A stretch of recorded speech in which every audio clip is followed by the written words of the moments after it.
근데 이제 거의 99%는 낙찰이 된다고 보시면 되고요. 버티지를 못하고 아마 사업을 정리해야 될 상황이에요. 네네네. 그래서 그런 업무용 부동산. 네, 그러면 이제 이걸 제가 들어도 이거 괜찮겠다 뭐 싶거든요. 일단은 그 진행하고 싶다 그러면 어떤 형태를 통해서 업무 프로세스가 어떻게 되는지 그 흐름도에 대해서 좀 궁금합니다. 네. 일단은 뭐 회사 대표님들 관심을 가진 대표님이 계시면은 네. 미팅을 첫 미팅을 갖겠죠. 그때 일단은 그 원하시는 부분이 어떤 쪽인지 목적하시는 부동산을 정확하게 확인하는 과정이 필요하겠죠. 그래서 네. 어떤 용도의 부동산, 네. 업무용이라 해도 뭐 공장도 여러 가지 다양한 조건들이 필요하니까요. 네. 정확한 용도와 그런 것들을 확인을 하고 네. 그 다음에 원하시는 지역을 정확하게 확인하고요. 그리고 나서 실제로 보유하고 계신 자금의 규모 그리고 원하시는 용도와 그 조건에 부합하는 부동산을 경매를 진행했을 때 실제로 대략적으로 소요되는 비용이 얼마인지 그런 것들을 확인해서 현실적으로 가능한지 네네. 첫 번째 미팅에서 보통 그런 부분들을 저희가 네. 상담을 드리고요. 네네. 그리고 나서 첫 미팅을 한 이후에는 이제 원하시는 조건에 맞는 경매 물건을 확보하는 게 이제 가장 중요하겠죠. 그렇겠죠. 그래서 네. 경매 원하시는 지역에 원하시는 용도에 맞는 경매 물건을 최대한 확보를 해서 네. 현장을 이제 방문을 해서 경매 물건을 직접 같이 한번 철저하게 이제 확인을 해보고요. 네. 그리고 나서 이제 뭐 대표님께서 이제 마음에 들어 하시고 네. 진행을 원하실 경우에 네네. 그때 이제 유동화 회사가 가지고 있는 유동화 채권이 있는 경매 물건일 경우에는 유동화 회사 담당자하고 제가 협의를 하게 되는 거고 네. 모든 부동산이 다 경매 물건들이 다 NPL이 진행이 가능한 게 아니기 때문에 네. NPL이 안 되는 경우는 일반 경매 방식으로 제가 진행을 하고요. NPL이 다행히 된다. 그러면 금상첨화겠죠. 그래서 네네. 그런 경우는 유동화 담당자하고 연락을 해서 제가 채권의 금액 정확하게 확인하고 이 경매 물건의 어떤 그 권리 문제 이런 것들도 정확하게 확인하고 그래서 예상되는 계약 가격 네. 그리고 나중에 이제 경매 입찰할 때 활용할 수 있는 채권의 금액 예상되는 입찰 금액 이런 것들을 정확하게 이제 담당자하고 협의를 하게 됩니다. 네네네. 그래서 그런 부분들이 어느 정도 협의가 된 이후에 이제 저희 고객 대표님께서는 그 경매 물건에 대해서 이제 거래은행이나 또는 뭐 아시는 은행에 방문을 하셔서 네. 이 물건을 내가 어느 정도의 금액에 경매를 입찰해서 낙찰을 받고 싶은데 네. 그럴 경우에 실제로 대출 조건이 어떻게 되는지 대출 금액은 얼마나 나올 수 있고 금리는 어느 정도인지 한번 확인을 해보실 필요가 있습니다. 네네네네. 그래서 어느 정도 은행과의 협의를 진행하고 마치신 상태에서 네. 유동화 회사하고의 계약도 진행을 하셔야 되고요. 네. 그래서 은행과 어느 정도의 대출 금액이 협의가 되셨을 때 네. 유동화 회사하고 이제 채권 계약을 진행을 하시게 되죠. 그래서 채권을 계약을 하고 난 다음에는 이제 다른 뭐 물론 유동화 회사의 담당자가 있고 경매 물건이 있을 때 저 한 사람만 그 담당자한테 연락하는 게 아닙니다. 네. 다양하게 관심이 많은 부동산 그렇겠죠. 전문가들이라든가 경쟁사가 있겠죠. 예. 네, 심지어는 이제 일반인 분들도 전화를 하시는 경우들도 있어요.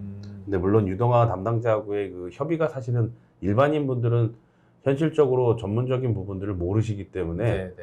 그냥 정보만 좀 문의하시는 정도 실제 NPL 채권 거래를 진행하시기는 사실은 솔직히 어렵습니다. 전문가가 아니시기 때문에. 네. 그래서 그렇게 이제 유동화 담당자들하고 진행을 해서 채권 계약을 하게 되면 네. 이미 채권 계약을 됐기 때문에 그 다음에 유동화 담당자는 이 경매 물건은 이미 저희가 계약이 완료가 됐습니다. 이렇게 이제 상담 문의 전화하는 곳에 이야기를 하겠죠. 네. 그렇게 되면은 이제 저희처럼 경매를 전문적으로 하는 업체들의 경우에는 유동화 담당자가 채권 계약이 됐다고 하는 경매 물건은 일단 입찰을 포기합니다. 이미 계약이 돼 있으니까. 아, 그래요? 네. 그래서 입찰에 대해서도 상대적으로 방어 역할도 할 수 있고 그 경매 물건에 대한 모든 정보를 유동화 회사와 채권 계약을 하는 순간 동일하게 공유를 하게 됩니다. 그러니까 경매 물건에 대한 모든 정보를 정확하게 다 확인하고 있기 때문에 상대적으로 많이 유리한 입장이 되겠죠. 그래서 이제 경매 입찰을 하게 되면 제가 NPL 계약을 한 이후로 낙찰이 안 된 경우가 없는 건 아닙니다. 네. 근데 이제 거의 99%는 낙찰이 된다고 보시면 되고요. 그렇게 됐을 경우 낙찰된 이후에 낙찰금을 이제 법원에 입금을 해야 되겠죠. 보통 통상적으로 낙찰 이후에 1개월 정도 시간적인 여유가 있는데 네. 그 기간 안에 이제 은행과 낙찰이 됐다고 확인을 하시고 네. 대출을 진행을 하셔서 은행에서 대출이 실행이 될 때 법원에 이제 방문해서 잔금을 치르시고 그다음에 모든 것들 정리하시면 되고요. 그렇게 해서 이제 유동화에서는 잔금이 다 납부된 이후에 약 1개월 정도 뒤에 이제 배당을 받게 됩니다, 법원에서. 네. 그랬을 경우에 이제 계약 금액과 입찰 금액과의 차액, 네. 그리고 차액을 유동화회사로부터 돌려받게 되는 거죠. 그리고 이제 보통 거기에서 제가 진행하는 역할은 낙찰로서 끝나는 건 아니고요. 낙찰된 이후에 유동화회사에서 차액을 돌려받는 과정, 그리고 경매가 낙찰된 부동산의 경우에 어떤 임차인이 있던가 유치권이 있던가 여러 가지 권리 관계들이 있을 수 있고 또 명도 문제가 있을 수 있습니다. 그래서 그런 부분들을 저는 경매 물건이기 때문에 나중에 낙찰받은 고객분이 직접 사용하시는데 문제가 없게끔 인도 명령을 통해서든 직접 그쪽에 임차인이나 관계자들이 있을 경우에 협의를 통해서든 깨끗하게 정리를 해서 모든 권리 관계가 마무리되고 사용할 수 있는 상황이 되게끔 정리를 해서 고객분들에게 인수하실 수 있도록 진행을 해드리게 되죠. 그러니까 낙찰하고 끝이 아니네요. 뭐 이렇게 그렇죠. 예, 이후 절차들이 네네. 있군요. 보통 일반적인 경매 컨설팅 하시는 분들 중에는 네. 낙찰까지만 하고 이제 일이 마무리되는 경우들도 예, 있고 사실 그렇게 생각했었는데. 그리고 낙찰된 이후에 추가적으로 발생하는 인도 명령 명도라든가 여러 가지 업무들은 추가적인 비용이 또 발생할 수가 있겠죠. 네네네. 근데 이제 저희 같은 경우는 경매 낙찰 이후에 마무리까지 깨끗하게 다 정리를 해서 네. 고객분들에게 인도해드리도록 노력하고 있습니다. 그렇군요. 그럼 이렇게 하면 이제 거의 네, 그러면은 완성이 이제 되나요? 뭐 다 마무리가 돼서 그곳에 뭐 임대를 오시든지 네. 아니면 입주를 하시든지 네. 거기까지가 이제 제가 진행하는 과정이 되겠죠. 이 모든 업무 과정에 대표님이 그럼 다 관여를 해주시는 거예요? 직접 다 관여를 해서 직접 처음부터 끝까지 다 진행을 해드리죠. 그러면 물건 이제 서치하고 뭐 이렇게 하는 데까지야 뭐 각자의 시간이 좀 다르겠지만 그 이후부터 마음에 드는 게 있고 그리고 NPL 방식의 성립에 부합이 된다라고 했을 때 그럼 지금 이제 마무리되는 데까지는 평균적으로 소요 기간이 얼마나 걸려요? 보통 경매 방식이 일단 좀 일반적인 매매하는 방식에 비해서는 시간이 좀 많이 소요가 될 수가 있는데요. 네. 통상적으로 경매가 1차에 낙찰이 되는 경우도 있고 네. 2차나 3차까지 가는 경우도 있습니다. 네네네. 그래서 유동화 담당자와 협의를 해서 1차에 낙찰을 받을지 2차에 낙찰을 받을지 네. 통상적으로 1차는 넘어가거든요. 그래서 보통 평균으로 보면은 제가 고객 대표님들하고 협의를 해서 좋은 물건을 발견해서 진행을 했을 때 네. 빠를 경우에 3개월, 보통 6개월 정도가 평균이라고 보시면 될 것 같고요. 네네네.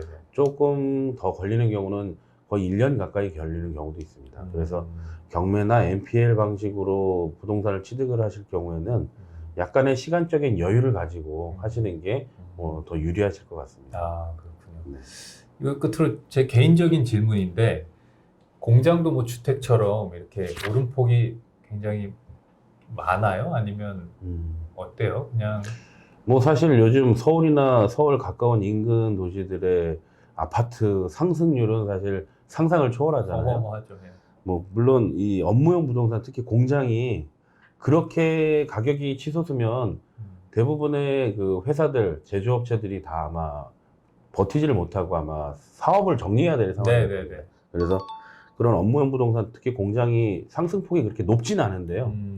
최근에 제가 주로 업무를 하고 있는 반월공단 시화공단의 네. 경우에 가장 큰 데잖아요. 네, 최근에 불과 이제 3년, 5년 안쪽에 그 기간 동안에 500평 공장을 기준으로 해서 평균 한 27억에서 30억 정도 했던 게 지금 한 35억에서 40억 가까이 됩니다. 몇 년 만에 그렇게 3년에서 5년 사이. 그래요? 네. 그러면 적은 수준은 아닌 것 같은데. 그동안 오랜 시간 동안 그 10여 년 정도가 거의 좀 어느 정도 정책이었고. 거의 그대로 가다가 아, 이것도 사실은 좀 상승하는 그 패턴이 있는 것 같아요. 네네네. 한 10여 년 전에 이제 서브프라임 사태 때 네. 그때 서브프라임 때 출렁 약간 내려갔다가 한번 많은 상승을 했고 그리고 한 최근 들어서 최근 2년, 1, 2년 사이에 사실은 제일 많이 올랐습니다. 그래서 최근에 500평 기준으로 약 5억 이상 아, 그래요. 네, 가격이 올랐다고 보시면 될 것 같습니다. 그렇군요. 알겠습니다. 오늘 좋은 말씀 감사합니다. 네, 감사합니다.